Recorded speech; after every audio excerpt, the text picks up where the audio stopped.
Cerpen yang berjudul Suara Tangis Misterius dari Danau Toba.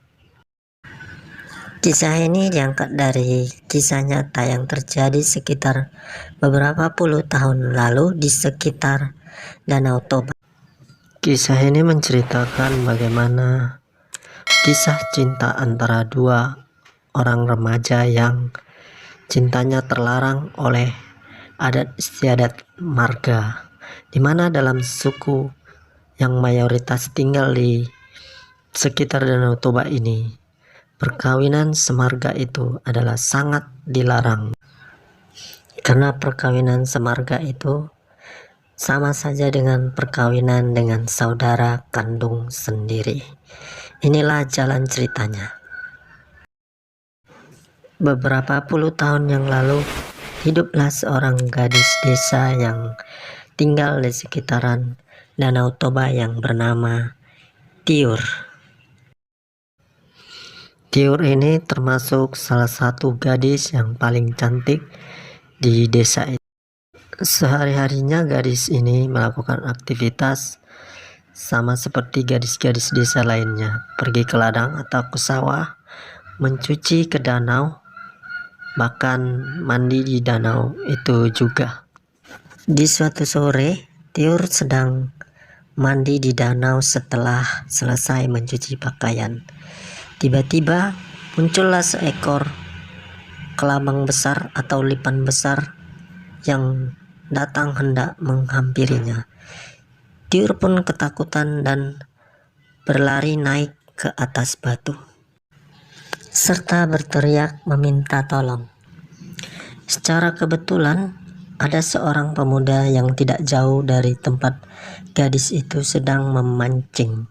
Dia pun mendengar teriakan minta tolong itu.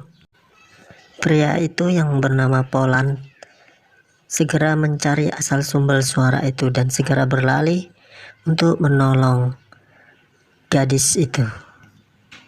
Singkat cerita, setelah kejadian dan pertemuan mereka itu, si Polan dan Tiur pun saling jatuh cinta pada pandangan pertama, sehingga mereka pun sering berduaan, sering ketemuan hampir setiap hari, baik itu di danau, di ladang, ataupun di tempat-tempat pemandangan indah lainnya.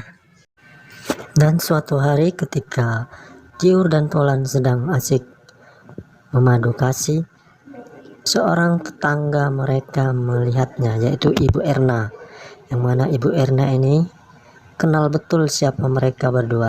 Ibu ini pun langsung bercerita kepada Ibu Tiur tentang kejadian ini. Ketika Tiur pulang ke rumah, ibunya pun langsung memanggil dia dan menasihati dia dan mempertanyakan tentang hubungannya dengan si Polan. Bahkan Ibu Tiur ini pun marah-marah dan melarang keras hubungannya dengan si Polan.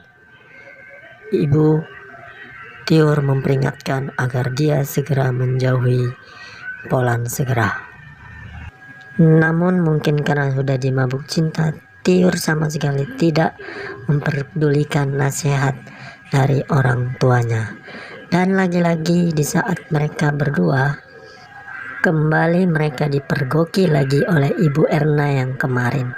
Dan Ibu Erna pun lagi-lagi menceritakan kepada Ibu Tiur tentang kejadian ini. Ibu Tiur pun akhirnya pergi ke rumah orang tua Polan untuk berbicara dengan ibunya tentang persoalan anak-anak mereka. Ibu Polan pun sangat terkejut dan marah mendengar cerita ini. Sebagai salah satu orang yang paling terpandang di tempat itu, Ibu Polan merasa ini suatu aib yang tidak boleh terjadi. Maka dia pun menceritakan tentang Polan anaknya ini kepada suaminya. Mendengar cerita dari istrinya, ayahnya Polan pun merasa marah besar. Dan dia pun segera memanggil si Polan, menasihatinya, bahkan sampai memukul dan menghajar si Polan sampai babak belur. Ayah si Polan memang sangat tegas terhadap anaknya ini. Atas keputusan kedua orang tua si Polan, akhirnya si Polan pun dikirim ke rumah pamannya yang jauh dari kampung tempat tinggal si Polan saat ini. Akhirnya si Polan pun menuruti keputusan kedua orang tuanya untuk pergi menjauh dari kampung Danau Toba ini supaya bisa menjauh dari si Tiur. Beberapa hari kemudian si Tiur pun heran kenapa si Polan tidak menemuinya lagi di danau, di ladang ataupun di tempat-tempat lain biasa mereka bertemu. Sifat Tiur pun berubah drastis. Dia jadi suka melamun, termenung sendiri. Bahkan dia sering pergi ke danau sendirian untuk melamun, memikirkan Polan yang tidak kunjung menemuinya. Bahkan tidak pernah nampak lagi batang hidungnya di kampung itu. Dia benar-benar frustasi. Dalam keadaan frustasi dan keputusasaan, Tiur pun akhirnya melakukan aksi nekat dengan melompat dari atas tebing ke dalam danau, sehingga menyebabkan Tiur pun meninggal di danau itu. Keesokan paginya, kedua orang tua Tiur beserta warga-warga lainnya pun pergi mencari si Tiur di sekitar danau Toba itu.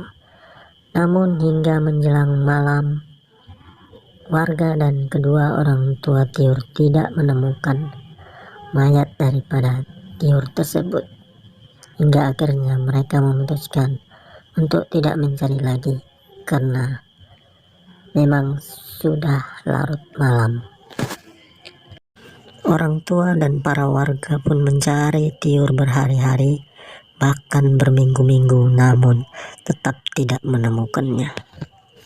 Hingga suatu hari seorang nelayan yang tengah menjala ikan di tengah danau itu pada saat malam hari mendengar suara minta tolong dan suara tangisan seorang gadis.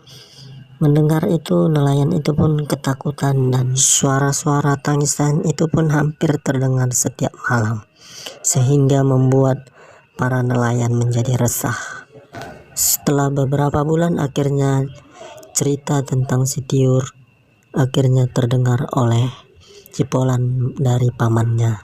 Hal itu membuat si Polan menjadi sangat frustasi dan stres, sehingga dia akhirnya memutuskan untuk kembali ke kampung untuk mencari si Tiur. Sesampainya di kampungnya, si Polan pun langsung berlari menuju danau. Dengan sekencang-kencangnya dia pergi menuju tebing. Sesampainya di ujung tebing, Polan pun langsung membuka bajunya dan berteriak-teriak memanggil nama Tiur.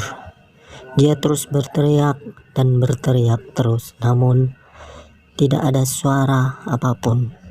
Namun tiba-tiba terdengar suara tangis dari danau itu, suara-suara yang memanggil namanya, sehingga si Polan pun akhirnya nekat melompat dari atas tebing karena ingin menemui si Tiur. Dia yakin suara tangisan itu adalah suara tangisan si Tiur. Dan akhirnya si Polan pun melompat dari atas tebing dan dia pun akhirnya tewas di dalam danau itu juga. Dan anehnya, setelah kejadian melompatnya Polan dari tebing, tidak pernah lagi ada terdengar suara tangis dari danau itu, sehingga warga pun menjadi heran.